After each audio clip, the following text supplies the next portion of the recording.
하나님을 사랑하셔서 여기 모이신 여러분들에게 하나님의 사랑이 가득하기를 간절히 소망합니다.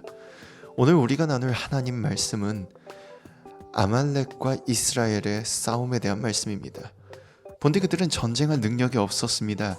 처음 하나님께서 그들을 애굽에서 구원하셨을 때 그들을 가까운 땅이 아니라 홍해로 이끌어 가신 이유가 전쟁을 할 수 없었기 때문이었던 걸 생각한다면 지금 첫 전쟁을 하게 된 이 상황이 얼마나 말도 안 되는지 알 수 있습니다.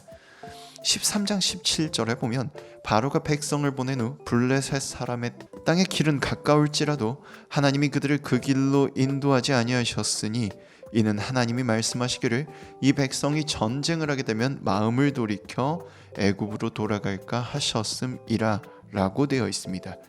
그들은 연약했습니다. 탈출했지만 여전히 노예였습니다. 스스로 싸워 이기고 자신들의 운명을 만들어 나간다는 생각은 할 수 없었습니다. 광야에서 지내는 동안도 그들은 문제가 생길 때마다 모세와 아론에게 따지며 하나님을 시험할 뿐이었습니다. 노예였던 자신들을 구원했다면 책임져 달라고 떼쓰고 머뭇거릴 뿐이었습니다. 그러나 하나님께서는 그들을 가나안 땅으로 이미 강한 백성들이 자리 잡고 있던 그곳으로 보낼 생각이셨습니다. 그들의 조상과 약속하셨기 때문입니다. 그걸 위해 그들은 성장해야 했습니다. 두려움을 이기고 노예로서의 삶을 벗어나야 했습니다. 처음 그들에게 주신 것은 만나라는 시험이었습니다. 노예는 고통 속에 있기에 기회만 있으면 체면이나 정의 같은 것을 무시하고 살아남기 위해 자기 배를 불리기 위해서 노력해야 했습니다. 책임져주고 도와주신다는 내일 만나를 또 내려주겠다는 하나님 말씀을 무시하는 한이 있더라도 그들은 지금 더 가지려고 노력했습니다.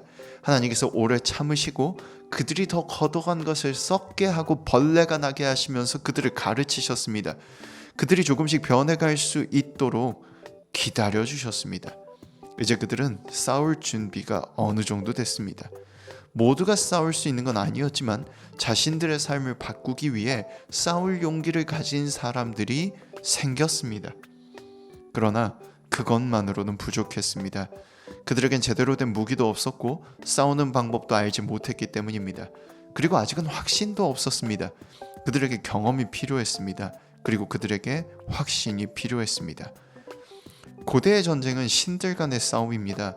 이스라엘의 하나님이 애굽 신들과 싸운 것을 이스라엘 사람들은 봤습니다.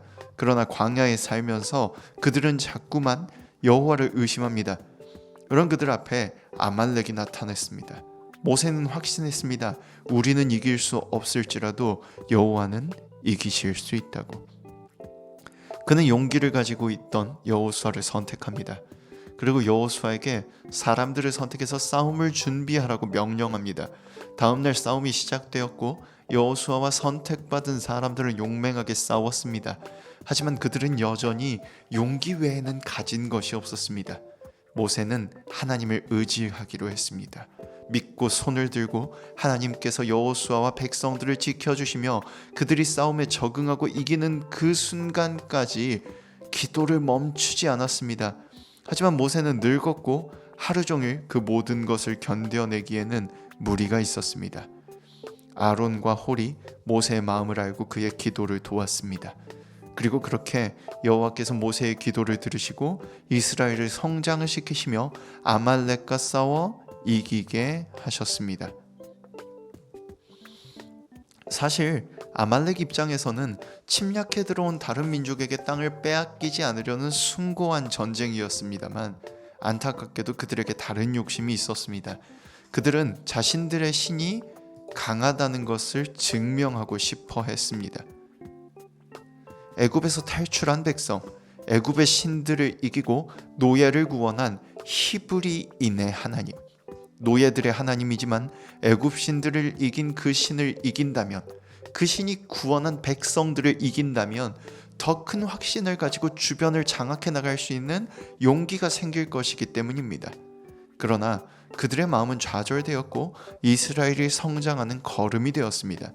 이제 이스라엘은 싸울 수 있는 힘이 생겼습니다.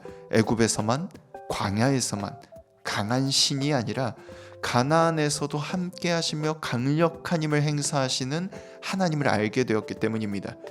그들은 불안했습니다. 하나님은 그들의 불안을 알고 계셨습니다. 17장 1절에서 7절까지를 보면 사람들이 하나님을 시험하는 장면이 나옵니다. 이미 만나와 메추라기를 경험하며 물이 필요할 때마다 물을 주시는 하나님을 알고 있었음에도 그들은 말합니다. 우리를 다 목말라 죽게 할 셈이냐고. 두려워하던 그들에게 물을 주셨지만 하나님은 알고 계셨습니다. 그들이 그것만으로는 성장할 수도 확신을 가질 수도 없다는 사실을요. 그들은 노예였기 때문입니다. 자유를 갖게 되었지만 그들은 여전히 노예였기 때문입니다. 우리도 그와 같습니다. 우리도 그들처럼 생각보다 참 겁이 많습니다. 하나님께서 우리와 함께 해주신다고 말씀하시고 우리를 지켜주겠노라고 바른 길로 인도해 주겠노라고 말씀하셨는데도 우리는 여전히 겁을 내고 망설이고 의심합니다. 네가 무얼 하겠냐는 세상의 말에 흔들리고 아파합니다. 걸음을 멈출 때도 있습니다. 우리에게도 이스라엘 백성에게도 경험이 필요합니다. 승리하고 확신할 수 있는 말도 안 되는 놀라운 경험이 필요합니다. 오늘 하나님께서 우리에게 찾아오셔서 시련들을 주시며 말씀하십니다. 믿으라고. 내가 너와 함께 하겠노라고. 우리가 할 일은 믿고 지금 우리가 할 수 있는 일을 행하는 것입니다. 여호수아는 싸우는 법을 몰랐습니다. 함께한 사람들도 마찬가지였습니다. 그러나 그는 모세가 기도하겠다는 말에 하나님을 믿고 싸우러 나갔습니다. 민족을 위해서, 자신이 사랑하는 이들을 위해서 하나님께서 그를 성장시키셨고 승리하도록 이끌어 주셨습니다. 승리를 경험하고 확신을 경험할 수 있도록 인도하셨습니다. 그가 믿고 할 수 있는 것을 했기 때문입니다. 오늘 우리가 여호수아처럼 용기를 내서 앞으로 나갈 수 있다면, 지금 할 수 있는 일들에 최선을 다할 수 있다면 우리를 향한 하나님의 음성을, 우리를 향한 하나님의 계획을 경험할 수 있을 것입니다. 사랑하는 여러분, 우리 오늘 하나님께서 우리에게 허락하신 일들을, 지금 할 수 있는 일들을 용기를 가지고 해나갈 수 있길 소망합니다. 하나님께서 우리와 함께 하실 것입니다. 그리고 우리가 행동할 때에 세상이 바뀌는, 하나님 나라가 이 땅에 임하는 역사가 조금씩 이루어져 갈 것입니다. 우리 오늘 하나님과 동행합시다. 그렇게 할 수 있길 소망합니다. 사랑합니다, 여러분. 기도하겠습니다.